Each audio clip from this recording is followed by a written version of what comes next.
for agreeing to talk to me, Abu Fritter. Can I please start by asking how and when did you convert to Islam? No point thanking me, Frida. Thank the bros that guided me to the truth and the visions I had in my sleep that made me realise how filthy and decadent Western society has become. Your disgusting culture has got so bad that all you do is obsess about trimming your lawns, but you don't trim your own pubic hair. You put posters of naked women everywhere, but you try to be nice to a woman and you get accused of harassment or stalking.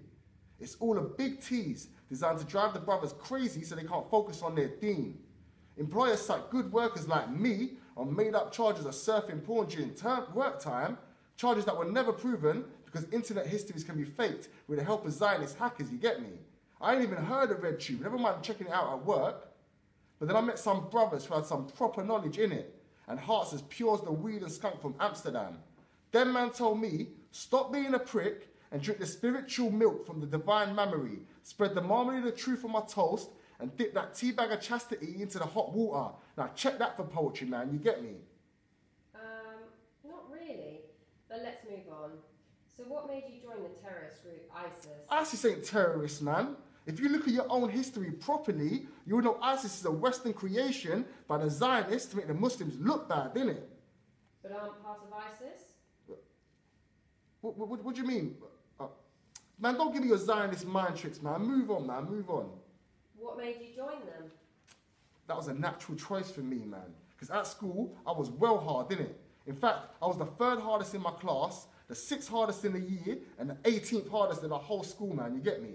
This one time, I rescued my boys who were about to get slapped up by the St. John's Wood crew.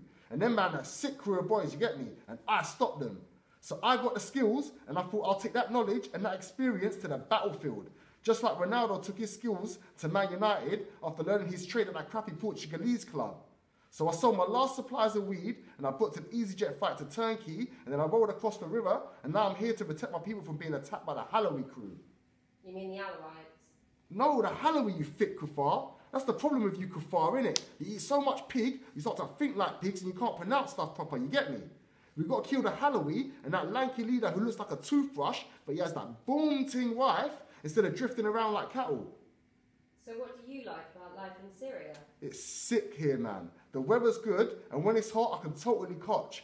Me and the brothers, we even go swimming sometimes, and I can even do 4 lengths in a row now. See, jihad gives you power, man. It gives you the strength to swim a length.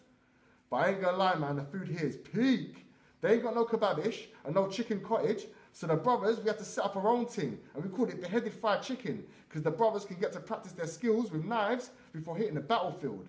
We also don't have no mayo out here because that was invented by a Jew and it was given to the Muslim kebab shops because that leads to low sperm count in the brothers. You know, they're trying to stop the ummah from growing.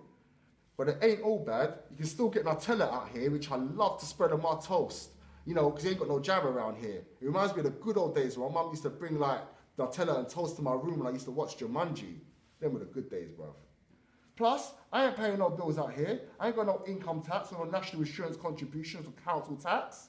All that stuff is just used to fund anti-Muslim campaigns that makes the Muslims, like, you know, get all violent and stuff. So what do you know about the region? What region? What are you talking about? Well, what do you know about Syria? I know what I need to know, innit? Like, filthy Zionist puppets have been creating dictators and making Muslims fight one another so they can control the place and make it their manner. But us, man, ain't taking it no more, man. Us Muslims are fighting back. So you aren't killing other Muslims? Of course not, man. Why would I kill a fellow Muslim for? I only kill dirty kuffar who call themselves Muslims, but whose minds are infected with kuffar ideas like secularism and like music and supermarkets and sit-down toilets and crap like that. So toilets are a Western conspiracy? You don't get it, do you? The West is trying to stop the brothers from squatting properly so that we can all get constipation and not be able to fight them. But we must need a campaign against such filthy imported ideas and bring back the art and squatting proper, innit? So what do you have against supermarkets? Supermarkets are there to force men and women to mix as they shop for rudely shaped vegetables. In the line of jihad, the brothers can't buy tomatoes and the ladies can't buy cucumbers. See, we have common decency. Not like you Westerners who don't respect your women and force them to strip off and wear short skirts and then bend down in public and pick up food in the supermarket and make me look at their batties. Okay, well that was very enlightening and thank you very much for that. One final question though, what would you say to the people of I would say wake up and join the jihad, you filthy, dirty, lazy kuffars. Join the jihad where we're giving real freedom to the people of Syriana. Not the fake Zionist freedom, you know. Like, the real freedom is where you have the freedom to follow Islam, or we got the freedom to kill you for leaving Islam. Leave your society, which is full of like humanist nudity and nymphomania and crazy ideas like feminism, which makes women look like men and turns men into batty boys. Forget your Nando's with your extra hot peri sauce and like your shopping centres full of disgusting like torn shops like River Island and like Ann Summers.